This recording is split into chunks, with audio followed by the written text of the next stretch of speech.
Well, what's up again, guys? Brian here at 3-Channel. Welcome to the next episode of the People's Questions, where I answer all the awesome questions that you guys sent me over the past week. Before I begin, I'd just like to let you guys know that if some of you did think that last week's episode was a little bit of a mess, I completely understand it. Took a little bit of time to get back into the groove of things, but this week, everything should work out pretty damn good and fine. So, starting off real simple with the first question, coming from Ethan Leigh. You want to know, hi Brian, do I think that Thanos will kill all the Avengers in Infinity War movie? No, I don't think he's going to kill anyone in Infinity War. And if he is going to kill anyone, it's probably going to be anyone of probably some insignificance. Here's the problem I have with these Marvel movies. They are not going to kill off anyone that they can make money off of. So characters like Iron Man, Captain America, Thor, any of the major characters that you know you can build a movie around, they're not going to kill off. The only characters that I could see them probably killing off is maybe Hawkeye, because he's not really a primary character, and I just don't think his death would really be all that effective. I mean, they kind of hinted at that in Avengers 2, but, you know, that was kind of a clever way of killing off their Quicksilver, therefore it didn't have to compete with Fox's Quicksilver, which was obviously superior. So, do I think that he will kill all the Avengers? No. But he'll probably kill off some minor character, but any of the big characters, any of the primary characters, like Iron Man, Captain America, Thor, Hulk, Doctor Strange, Spider-Man, Black Panther, any of those characters, any character that can have their own movie or you can make money off of, they're not going to kill, because you have to remember that this franchise is not based off of telling a story. It is a business, and you never kill off any character that you know you can make money off of. This movie is going to be based off of money, not off of trying to tell the best story. Because really, if they really want to tell the story, the true story from the Infinity Gauntlet storyline, then you know that there's a lot of significant deaths. But I just don't think that this movie is going to go that far. Next question comes from Scarpino, and you want to know, which is my favorite Star Trek movie? If some of you guys might be a little bit surprised by this, but my favorite Star Trek film is actually Star Trek First Contact, which I still think is the only good Next Generation Star Trek movie. I wasn't really a big fan of the other three. Because I really am a big fan of the Borg storyline. I mean, I think that they did a somewhat decent job with it in Voyager, but it wasn't nearly as good as it was in the Next Generation. And I think that that movie was just proof that there is potential in telling a good Next Generation story on the big screen. It only happened once, in my opinion, but yeah, that's definitely my favorite Star Trek movie. Next question comes from Goku Son. You want to know, how powerful would Commander Shepard or Wesker be if they obtained the Speed Force? Why in God's name would you want to give them the Speed Force? I mean, if you have the Speed Force, that would just make them so OP, it's not even crazy. And heck, if you give them the Speed Force, you essentially would give them the ability to mess up time. And as the Flash television show has showed us, that's not a good thing. Why would you want to ever give either one of those characters access to be able to mess with time? I mean, that's just crazy. Next question comes from Diadrive CJ. And you want to know, what are my favorite dishes? Or to eat to... Wait, what? Sorry, give me a second.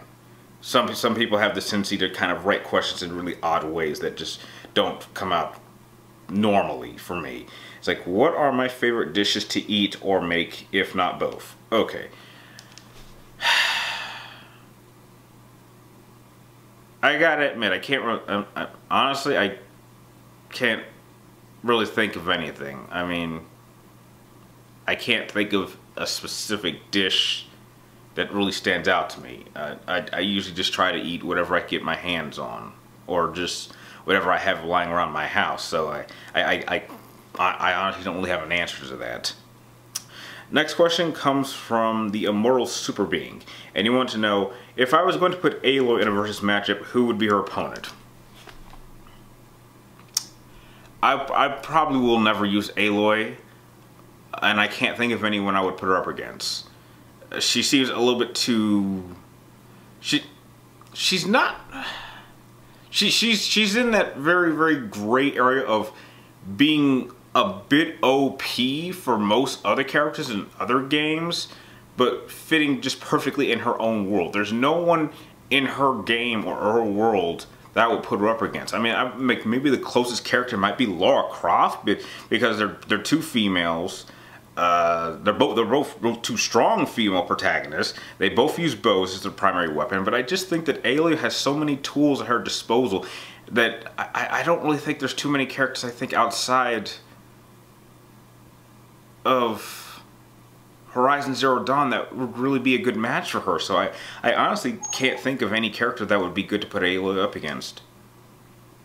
Next question comes from Jalen Bradford. You want to know, if I had to choose who to work with between Chris Redfield or Leon S. Kennedy in Resident Evil, who would I pick and why? Between the two, I probably would pick Chris, simply because he's better at working part with teams. As much as I like Leon, and trust me, Leon is my favorite character in Resident Evil, I openly acknowledge that he's better when he operates by himself. And so if I were to try to work with him, I would either be a distraction to him, or I would simply hold him back. And I don't want to hold back my best character, but Chris is clearly a team person. He can operate with just about anyone, and so I would feel a little bit more secure operating with someone who's used to needing help or needing to help those who he works with. So I probably would pick Chris to work with. Next question comes from Matt Cruz. You want to know, what is my favorite death battle episode? And believe it or not, someone actually already answered that question, coming from Abil Z, who gave the answer properly. My favorite death battle episode of all time is Sam Fisher versus Solid Snake. I had always wanted to see that matchup, and I'm very happy with the conclusion of that matchup. So there you go. Next question comes from Demetrius Poofer, and you want to know, not including episode 7, what is my least favorite Star Wars movie? Well, I can tell you right now, my least favorite Star Wars movie, if I can't pick episode 7, is episode 8, because I'm not going to go see this film. It's going to be terrible. Most of you have no idea what this film is going to do, but after how horrible episode 7 was, there is no way they are bouncing back from that. It's probably going to be worse. I may not be able to predict the future, but I can tell I'm going to hate, if I even go see episode 8, I'm going to hate it more than 7, which is hard to believe. Now, I know that some of you would say, wait a minute, Brian, hang on. You can't say that about a movie that hasn't even come out yet. Perhaps. But let's just say that as a Star Wars fan, I can, in hearing all the rumors and getting all the little hints I've been seeing online, I can see where this movie is going. A lot of people don't want to be spoiled, but I can see where this movie is going. And I want no part of these sequel movies. I want no part of them.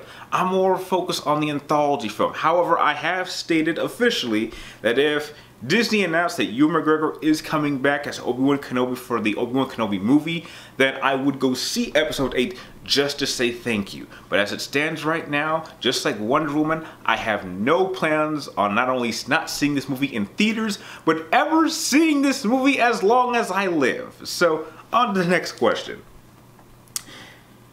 Virgil versus Wesker, who do I think would win? Virgil. I'm sorry. So some guy genetically engineered with a couple of super enhancements is not going to stand a chance against a half-breed demon badass like Virgil. That's not even close. Next question comes from Queen Violetta. I hope I said that right. And you want to know, DMC sucked, but what did I think of the weapons? I think they look like a couple of cheap toys that you would find at Toys R Us. And seeing how Toys R Us has officially filed for bankruptcy, that's not a good thing. Next question comes from Zhaibar136, and we had a little bit of a mix-up. But you were interested in finding out what 2 games do I think are utterly terrible that isn't Metal Gear or Resident Evil or Final Fantasy. 2 games I think are utterly wait a second. This is a little bit confusing. It was, what 2 games do both things, and hopefully you can for next week. I would like to hear those. Honestly, 2 games I think are utterly terrible that are not Metal Gear, Resident Evil, or Final Fantasy.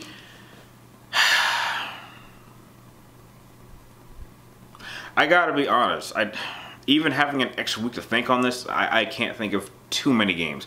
You see, the difference is that after Final Fantasy 13, I became very careful at what games I would play. I'm not really interested in playing too many terrible games or going into games blind. I do a lot of research before I play a game. And just thinking on the last couple of years, I can't think of any game I thought was just absolutely, utterly terrible. I can openly say I don't think I've played a terrible game in the modern generation of gaming. There might have been maybe a few games I played during the PlayStation 3 days that were terrible, but I can't really think of what they are, and I certainly wouldn't own them. But as it stands now, I can openly confess I have not played a game in the modern era that I thought was absolutely terrible. So I can't really give a solid answer to that question. I mean, maybe if I went back far enough to maybe something like the PlayStation 1 days or the PlayStation 2 games, I might be able to come up with something, but as it's, even with an extra week to think about it, I can't really think of anything. Next question comes from Matthew Vader, and he wanted to know, would I rather be shameless or ask questions in every conversation I am in? Personally, I actually don't mind asking questions in every conversation I'm in. I love asking questions. It allows me to not only get more information on the question that I'm asking, but depending on who I'm asking, it allows me to better understand their point of view of the topic at hand. So, heck, I always ask questions in all my conversations, so I'm already that. Next question comes from Yodo Date, and you want to know, have I watched Naruto? Yes, I've watched Naruto. I think it's a pretty good series.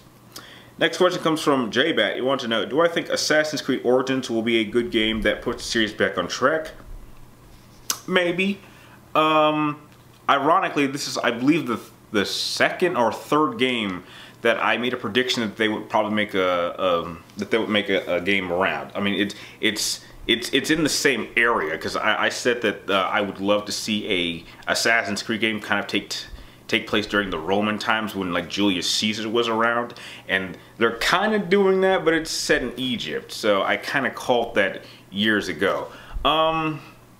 If there's enough good of word about it, I'll probably play it, because the last Assassin's Creed game that I really enjoyed was Black Flag. I didn't play Unity or Syndicate, if that's what it was called, or even Rogue, because I thought the series was just going really downhill. So if I hear enough good things about Origins, and if enough people encourage me to play it, then I'll definitely go pick it up. And I believe the next question comes from ABLZ, and he wants to know, have I ever thought about going into the stock market? No, I have not. And the last question of the episode comes from K. Cassidy J. Williams. I hope I said that right. And you want to know, am I going to try to see Incredibles 2 or Wreck-It Ralph sequels next year? Absolutely. I absolutely loved the first Incredibles and Wreck-It Ralph movie. Yeah, absolutely. I'm a big fan when it comes to Pixar movies. So, yeah, or at least I think Wreck-It Ralph's a Pixar movie. Maybe. Yeah, it has to be. So yes, I do plan on seeing Incredibles, the Incredibles 2 and Wreck-It Ralph 2. So yeah. And with that, those are all the questions that you guys sent for this week. I'd like to thank all of you guys for making this episode possible. If you guys have any more questions you would like me to answer in next week's episode, be sure to type them in the comments down below. But make sure you get them into me before next Wednesday, before I start filming this episode. And make sure you keep it only one question per person. And like always, I'd like to thank you guys for watching. You're awesome, and I will see you next time.